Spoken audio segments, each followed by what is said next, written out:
आवाज बंद है। बिस्मिल्लाहिर्रहमानिर्रहीम। साईं सदाईं करी मथे सिंध सुकार, दोस्त मिठा दिलदार आलम सब आबाद करी।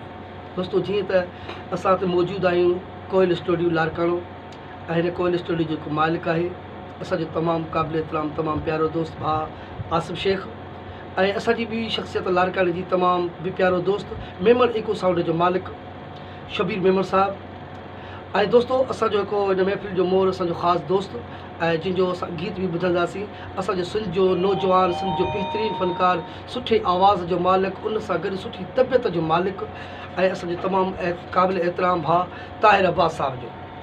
ऐं उन सां गॾु ऐं मिठड़ो ऐं कोयल जहिड़ो आवाज़ तमामु प्यारो ऐं आशिक़ मिजाज माण्हू भाउ यासिर समो साहब असांजो सिंध जो ॿियो असांजो सुहिणो फ़नकार आहे। दोस्तों असां भाउ ताहिर खे चवंदासीं त पंहिंजी आवाज़ सां ख़ूबसूरत पंहिंजे चपड़नि सां हिकिड़ो पंहिंजो गीत, पंहिंजो बहितरीनु गीत असांखे ॿुधाईंदो त वॾी महिरबानी। जानी को तव्हांजो मशहूरु गीत? बिल्कुलु पहिरियां त मां भाउ सतार लाड जेको माशाल्लाह पंहिंजो कंहिं बि तारीफ़ मोहताज न आहे ऐं मौला उन वॾी इज़त कई आहे, असां लाइ बि क़ाबिल एतिराम आहे।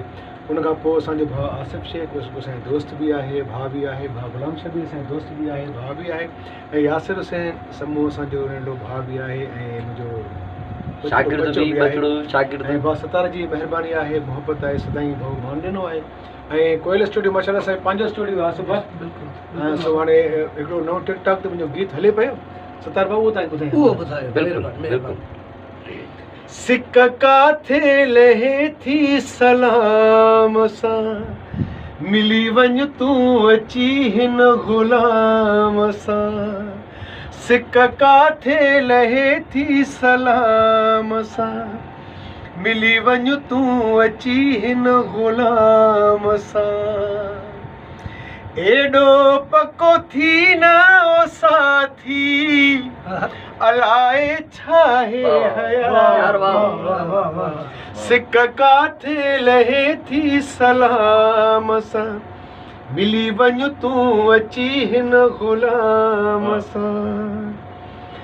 पाण बि अचु न सखणा सलाम खपनि, तुंहिंजा पूरा पिरी अंजाम खपनि। पाए वञ प्यारा तुंहिंजा ती, अलाए छा आहे हयाती। सिक काथे लहे थी सलाम सां, मिली वञ तूं अची हिन ग़ुलाम सां। माशाअल्लाह। शेख सिकंदर जो जानी चवणो वठ तूं, मुंहिंजे सिर जा साईं नेकी खट तूं। आदिल तोखे ॾिसण लयाती, अलाए छा आहे हयाती। सिक काथे लहे थी सलाम सां, मिली वञ तूं अची हिन ग़ुलाम सां। सिक काथे लहे थी सलाम सां, मिली वञ तूं अची हिन ग़ुलाम सां। वॾी महिरबानी ख़ान साहब, दिलि ख़ुशि करे छॾियई, लख थोरा लख एहसान।